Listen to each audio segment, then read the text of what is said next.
I was a part of face-to-face batch 3 in DBMCI here in Guyana Samaj. My classes started back in May of 2023. I used to attend classes regularly, and usually the classes would go on for the moderate subjects would go on for like 3-4 days, and then we'd have a gap of 2-3 days.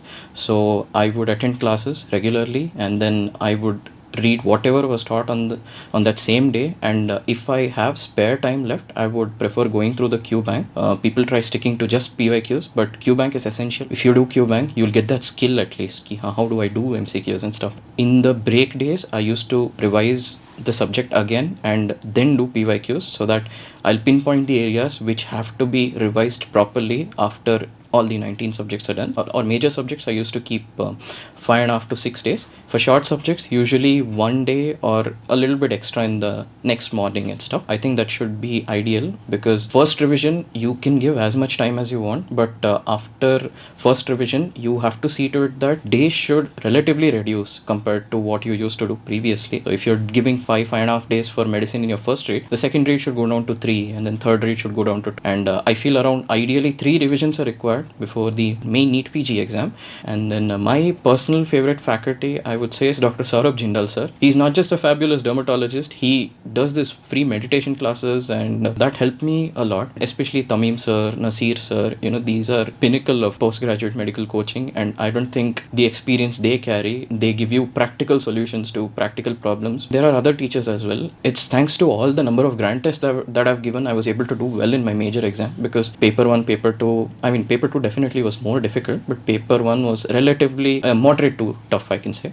But set 1, set 2 used to be easy. When people came to set 3, that's where they started fumbling. They would fumble, they would not be attentive during the paper and stuff. So at one point, when you see that the paper is getting difficult, you can't let your emotions take over. You need to let your instincts take over. Never ever consider the major exam as your first ever GT. That becomes an issue. And especially if someone would have taken NEET PG 24 as their major exam, that would have been a disaster actually. I feel a GT notebook is a must, and a 20th notebook as well. 20th notebook, people don't understand the concept of that. I gave 2 readings. Following that, I made a 20th notebook. First reading, if you read one particular topic, you will feel like everything in that topic is important. Also, you will forget it. Feel you get after second reading, yes, if there is a particular topic, will I remember the entire topic or not? You will get to know about that only after your second reading. The order to make a 20th notebook is not really necessary. You can write however you like, and whatever you feel like you will forget after like your second read or something, then you can note that down in your 20th notebook. And GT notebooks especially, people ignore. They'll give GT, they'll see that these many number of wrongs we have, we'll just go through the solutions. When you see that there's something wrong, and last month's strategy, if I had to say, if it's a 30-day thing, you will keep first 20 days, 21 days, like 3 weeks for major revision.